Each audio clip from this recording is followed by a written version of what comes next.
Hey man, how are you? What's going on? I'm going well, man. So, this is your first time in San Francisco. It is, in fact, my first time Wow. in San Fran. So you've been here like only like Since I flew in Monday night. Okay. It's Thursday afternoon. Okay. And I leave on Saturday morning. Okay, so your name is Yasin Abbak, and you're the CEO of the company called Fantasy Life, right? Yeah, with the Fantasy Life app. So what is like fantasy football for the people who they don't know anything about the fantasy football in 30 seconds? Yeah, so fantasy is where you can build a virtual team Okay. of people from any other team. So for football, you have a quarterback, Okay. a running back, wide receiver, tight end, important positions that are integral to the offense. Instead of picking one team like the 49ers or the Okay. Oakland Raiders or the New York Giants, you can pick a quarterback from one, a running back from another, a tight end and a wide receiver from other teams, and build up your roster that way. Now Wow. you start rooting for everybody. So it sounds like pretty much you're creating your own team and you're picking up the best player you think that that's gonna be. How long is the football season? 14. It's so 16 weeks? fantasy goes like 14 weeks, and then Okay. you have 3 weeks of playoffs. Oh wow. So 13, 14 weeks in the regular season, and then there's a bracket playoff that gets you. Interesting. Yeah.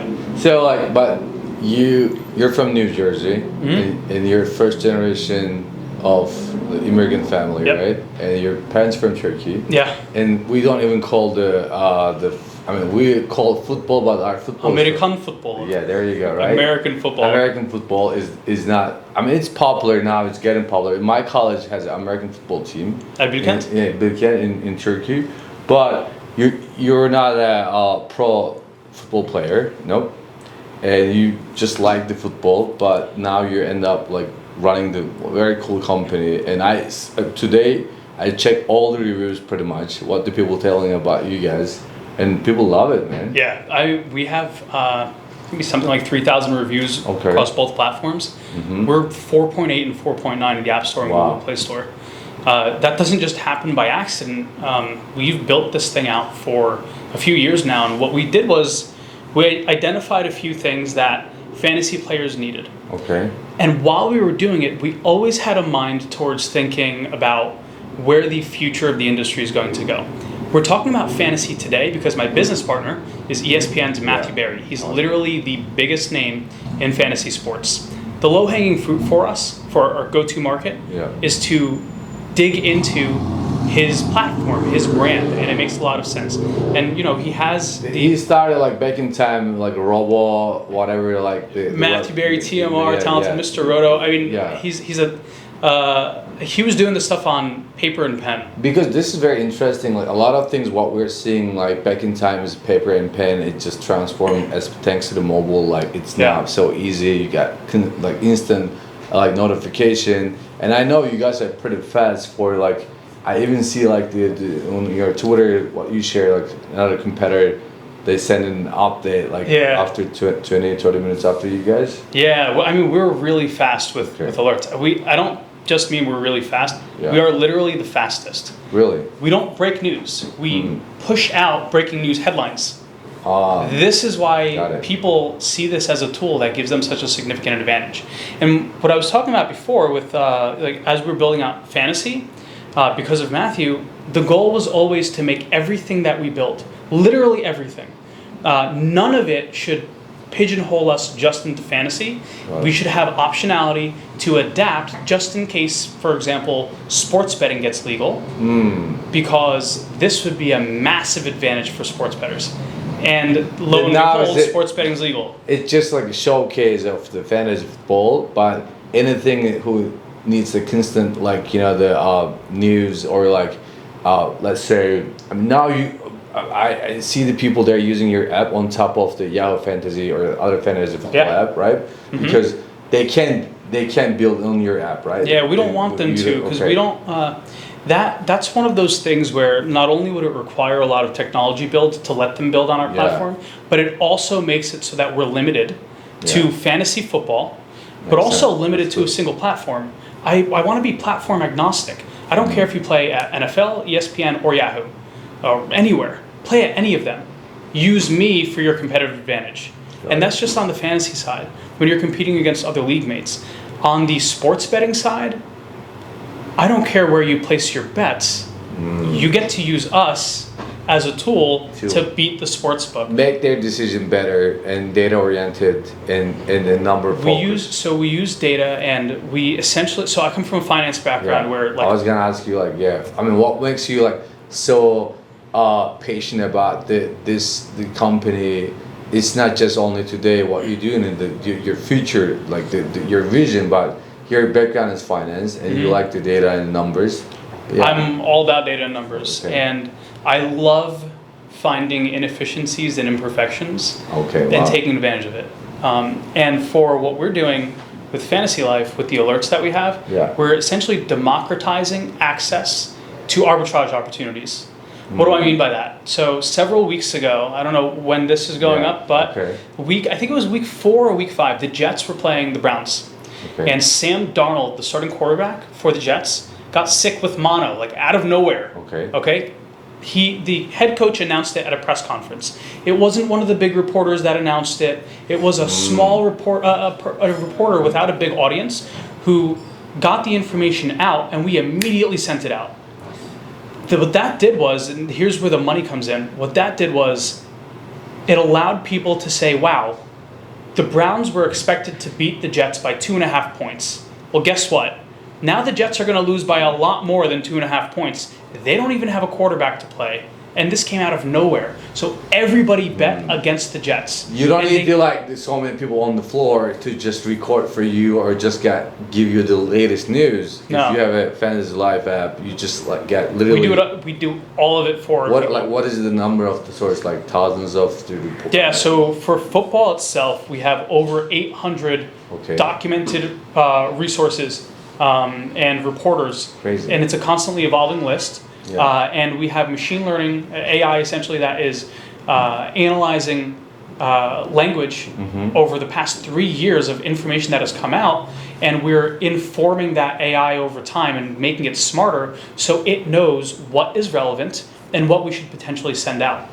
And like Matthew is the guy who was doing this thing in like paper and pen, and then you are the guy who came from the finance background, and pretty much after you, the company, like they changed like their focus. Everything is different about the company. So the way that the company started was it was basically a social app. It was like Instagram for the people that like fantasy. Community app. All about community, and that's great because from a financial perspective, this is an audience that is very hard to attract.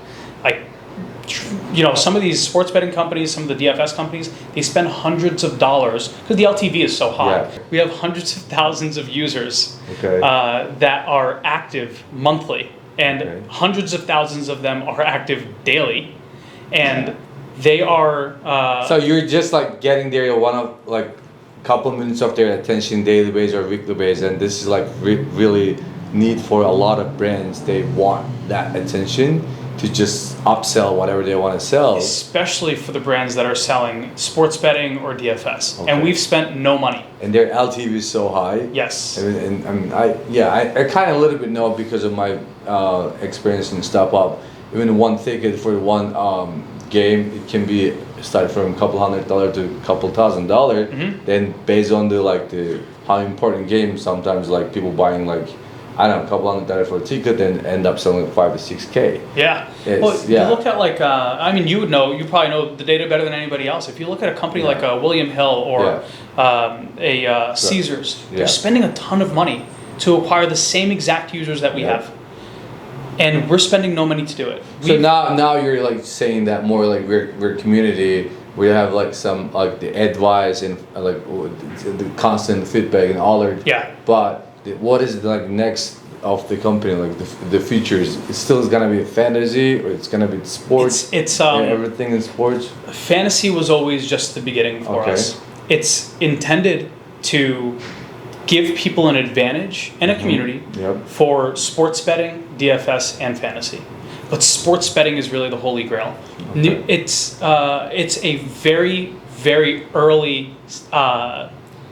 early industry in the U.S. Domestically, it's not mature at all. It sounds like an early crypto, like to me, I don't know, maybe even earlier than that one? It is because it just got so PASPA, which was the ruling that said that this is illegal, got knocked down just last year. Okay. In only Jersey, right? New Jersey, yeah. So New Jersey is where all the innovation is happening. Okay. That's where we happen to be located. Oh.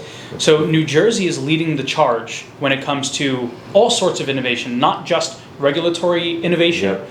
but also technological innovation. And they are like mobile betting, for example. All of that, a lot of it is going to come from New Jersey. And New Jersey has a healthy industry in Atlantic City, or at least a healthy history Yep. of betting with Atlantic City. But it's actually taking in more money and more dollars than Vegas when it comes to sports betting. Really? Wow. So like, I mean, pretty much you guys know what you guys doing, and you have a right team members, the Matthew Berry, and what you the right place. Now you're seeing that as like the right time to investors or like partners, they can be around. Why? I mean, I get it. Why this app or why this community? But about you, like you personally, like now you've been company like about 3 years, right? Yeah. And you done previously like your own company. Yeah, I've run my own company before successfully. Yeah. So that's like also want to a little bit touch that part. Being entrepreneur, starting your own company, or right now running the sport fantasy app. What's really like motivate you? Why are you doing that? Like, I mean, pretty much. It's a good question. I don't know if I have a very specific answer. Okay. I can tell you, the emotion behind it is, maybe it's a stubborn part of me. Okay. But when I see an opportunity and I know that I have a significant advantage, and I'm seeing things more clearly than I know other people are seeing it, I can't bring myself to give up on that because your previous company like was totally different, right? Completely different. You were helping the restaurants. Yeah. But again, I saw an arbitrage opportunity. I saw an imperfection in the market. It was just me and my partner. We did $500,000 in sales. Wow. And a new product. And you were like just see like because when you do something for a long time in a specific industry, you have a tunnel vision. You can't see a lot of stuff. But outsider, most of the time they disrupt those industries. They're not part of it because they can see almost 360 view of like the market and business. And at this point, I've been in this industry for 3 years now. Yeah. And I've always been around sports. I've always liked sports. So I've always understood that part of it. But when you combine, so actually my first company after college was selling rugby T-shirts to rugby teams in the Northeast because I couldn't get a job after 2009. I had a job. The job offer was taken away because of the economy. So I said, I can't sit home. Wow. You know the immigrant story. It's not like our parents have money. So I had to make something happen. So I sold rugby T-shirts, designs that I made. It was like Teespring before Teespring is a thing. Wow. So I did that. I made $15,000 in my 1 month of sales in September. I finally got hired by JP Morgan. Okay. I had no idea what I was doing. I was doing it because I had to. But when you were in JP Morgan, you were always still looking for, should I start something else? I started investing in startups. Yeah. There you go. I was making a silly amount of money. No 20-nothing-year-old should be making that amount of money. You don't know what to do with it. Yep. So I eventually got recruited to Morgan Stanley. I was the youngest executive director in the company's history. I won the firm's global public speaking contest. Things were going really well. Yeah, it's so it was hard exciting. to speak with you, man. You're like public speaker. I'm just mostly speaking all the time, but now I'm mute because I'm mesmerized what you're like explaining. Oh, thanks, man. I appreciate that. But I'm enjoying the conversation, so please don't shy away. Okay. So you were the youngest partner. Executive director, okay. yeah. So I got that title early on, and it had to do with me finding inefficiencies between the Morgan Stanley and Smith Barney, technically a merger or acquisition. We'll call it a forced marriage. So you stay like how long for you? I was only there for 2 years. 2 years, wow. 2 years, and there was a catalyst event that made me want to leave. But leading up to that, I was already investing in startups. I was doing it pretty well, doing an okay job with it, and I really understood and loved it. I didn't realize how much I loved it when I had that catalyst happen to me where my brother, I'm very close with all my brothers, my middle brother, middle of four, the youngest two are twins. Okay. So you're the eldest one? Yeah, so I'm the oldest. Okay. You're the oldest too. I'm the oldest, yeah. So probably why we get along really well. Yeah. Which month are you born, by the way? June. I'm July. Okay. 87. 87. Okay, wow. Yeah. So we can't be twins. I just like my haircut. It's not like the fit way. I mean, but we'll wear hats. We are, yeah. If you put it like, I actually wore this one, but I don't want to offend you. So that's no, man. I look. I appreciate any team. I'm a fantasy guy. There you go. I don't care about teams anymore. That's true. I will always like the You're Nets. just always like, yeah. Yeah, but I like you were saying your brother like the event. So my brother got sick with final stage cancer. Oh. I was sitting on the board of the American Heart Association. I pulled every string possible. We got him taken care of by the director of medicine at Sloan Kettering, which is the leading. How did you make the American Heart Association like? I don't know, man. I just like okay. I don't know. I just you put yourself out there. I don't like sitting around doing nothing. So. But you're born and raised in Jersey, and pretty much your entire like the business career is all happening in New York, and that's it. Okay. Even college, I could have gone away to college, but I ended up staying local because my father and I were running a business. Wow. So pretty much you were gonna do your own startup sooner or later, and you done it right after the finance. And also, I want to ask you something because you're now in San Francisco first time, and in here only just a week. It might be so hard to say. But when you compare San Francisco and New York, because I mean, you don't have to be in here to do the business, but when you were like running the company the last couple of years and also your previous company, do you always feeling that, you know what, are we in the right place or not, or like what was it like? So I think I always knew San Francisco was very important. Okay. Especially in tech, right? You can't deny that. So I knew that I would always come out here. I'll be honest. I assumed there would be more like drones, and flying cars maybe out here. Interesting. Because not really, not in reality, but I thought it would be so different. Even the guy who lives in the U.S. in different state, you have that perception. Think about the people on the outside of Silicon Valley has this. I romanticized it in my head. It was this. Everybody's riding around in a scooter. Yeah. And everybody has a bike share pass that they beep into and ride around. There are elements of it, and I knew that the reality of San Francisco versus my intentionally romanticized view of San Francisco. Sure. I knew it was something in between somewhere. So there are elements of it, but it's very similar to New York. What do you think overall? I mean, I've been in New York not too many times, but. It's not like I've been in New York more time than you've been in San Francisco. Yeah. And I'm in New York when we were growing up in Turkey. Probably you heard the same story for the other immigrant friends. And we thought New York is U.S. and pretty much what's happening in New York is everybody like, we want to be look like a New Yorker. I mean, California is a golden state, but we didn't really know too much except L.A. a little bit of Hollywood. But in San Francisco, when I first came, like 11 years ago, just for the vacation, I thought people are like on the beach, they are swimming and all stuff. I didn't even like make the beach probably the last 7 years because it's so cold. Yeah. And in San Francisco, I thought because of all the tech companies, they have so much money, it will be very clean. I thought it's like Japan or like other like places, you can see the street, man. It's still a city. It's still an American city. Yeah. And I love it. It's a great city. I love cities, but I think you're gonna come here more often. I think we're gonna see you in the next 3 to 6 months. Maybe. I hope so. Yeah. We have some good conversations happening with some investors now. Cool. That happen to be based out here. Yeah, I was gonna ask you that part. So now you're in the stage of like raising another fund, right? So we already raised our last round. We were very happy with how that went. We're just starting to really go out now for this current round. And the intention is to take advantage of the arbitrage opportunity that we're identifying with our alerts and take advantage. And the timing is very important here because sports betting just became legalized, and not all states have legalized yet. It's not a federal legalization; it's state by state. So the opportunity is like if this is the growth curve, we're still all the way down here. It just remind me like a cannabis business too a little bit also. But you right now is like not acting like a sports betting app. You'd be acting like an aggregator, right? That's like where you guys going. If you're comparing it to cannabis, it would be more like, look, we maybe I shouldn't pick that. I don't know too much about cannabis. I don't know too much. It's so just if you have a better example, let's say the airline business. Can we say it?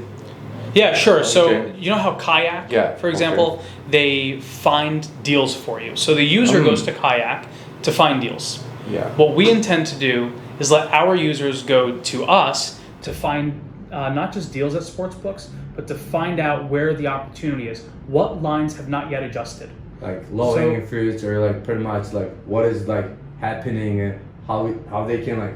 This is very similar for the ad tech business. So if you know like your users very well, and if you know your audience where they hang out, so you just like you can do very niche and direct marketing. Pretty much, you guys kind of do. Like, we're a social network at its core too. Yeah. So we know a lot about our users. Not only are they into sports and into fantasy, but we know what teams they like. We know how often they spend on. They have a profile and everything. Yeah, it's a social community, so it's very targetable. The real opportunity though is when I was saying earlier about the Jets and the Browns, about that game. That we actually have people screenshotting the bet that they placed against the Jets before the sports book actually took down the bet. There was a 2 to 3 minute opportunity for users to get our alert and say, "Whoa, this is going to move the line." So you're differentiating yourself pretty much. You're the fastest. I mean, you can say more efficient because you know also in near future it might be because of you can even call yourself more personalized. Yes. Right. Because we haven't even scratched the surface when it comes to customization of our alerts. I know. So there's so much that we can do. Well, my philosophy has always been, business has, we talked about this previously actually, business has 3 things that they focus on. A, acquire, R, retain, and we talked about how that's retention and engagement. I like the way you're saying it. Yeah, so R is retain, and you retain users through your product. And M is monetize. Yeah. In my opinion, most business people with a spreadsheet can figure out how to monetize. A lot of entrepreneurs get stuck in, I can monetize this. They completely forget that you have to acquire a user, then you have to retain the majority of those users, and then maybe you can monetize. Yeah. We figured out how to acquire. We're partnered with Matthew Berry. Yeah. All of our early stage investors are athletes that have massive platforms. They have huge audiences, and we have figured out down to the language and the wording to use with Matthew, how to get people in his audience to take action on things that he says. So we use data to do that. Okay. The person behind that is the world's leading expert in native advertising, is the person that actually spearheads the language that we use on social with Matthew. So as we look to scale up and as more states legalize and as we expand from football alerts to basketball and baseball, well, guess what? We have some of the top premier athletes in each sport that are lending us not for free, but through investment. They've invested, and now their incentives are aligned with us to actually talk about what we do. And they all use the app. This is not like an ad, you pay for it. They all use the app because they like it. They like it, and a lot of people I heard that is like, they're asking the Matthew back in time, it's still probably like the big stars and movie stars or like rap stars. They're asking advice from him, and you saw the picture with Jay-Z, didn't you? Yeah. So I mean, those are stuff like and because I just started playing the fantasy football this year. You see that I'm sorry I'm not already standing, but thanks for your help. I'm just getting some points now. But overall, this is sooner or later when they legalize it more the states and then more streamlined.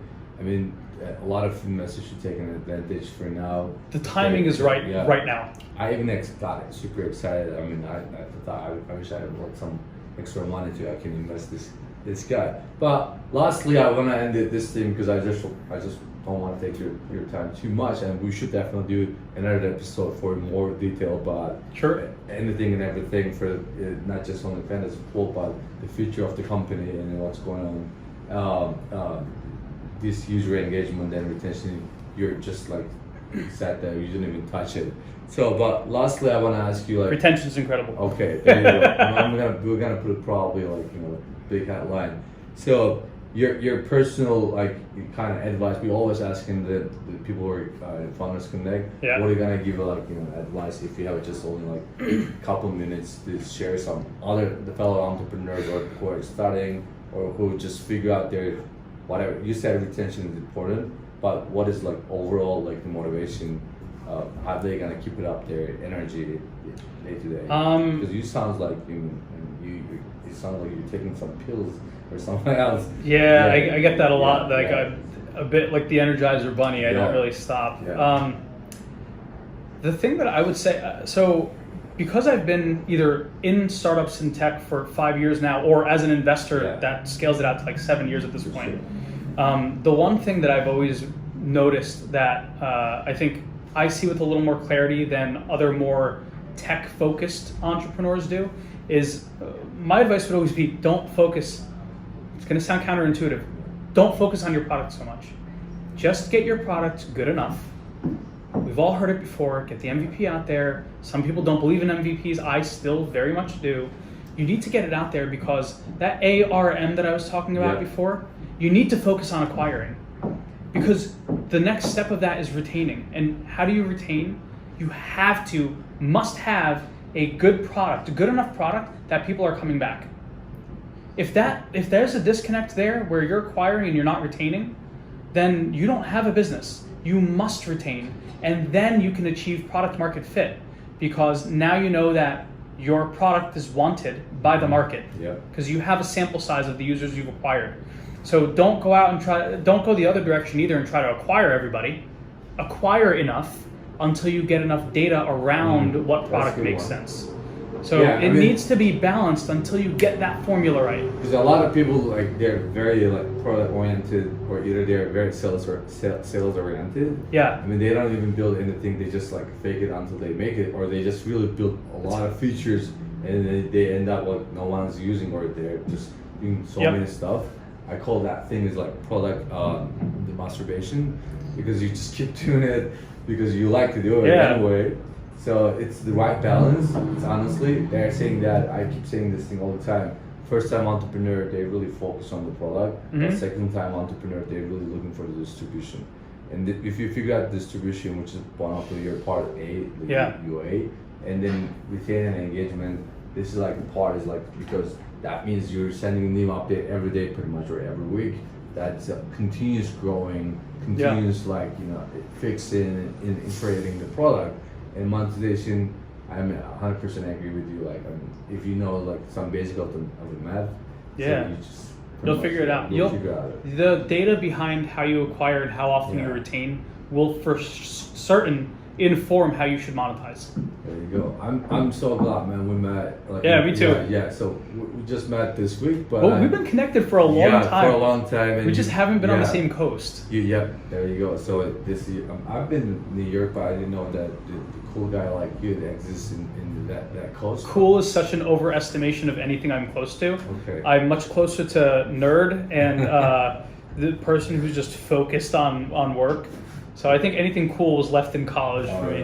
That's all good. So I just want to say thank you to Founders Connect, the audience. We have today Yasin Abbak. His story is crazy. I know a little bit. That's the reason I wish I felt myself I shouldn't talk to this guy before, because a lot of things I know I want him to also share. But I think with this show in the video, we only touched the I really want to touch this one, but we definitely got to do part 2. Well, thanks, man. I really appreciate this. Either in New York, I don't bore anybody. No, either in New York or San Francisco. I'd be very happy to do or either. maybe one of the playoff game. I don't know.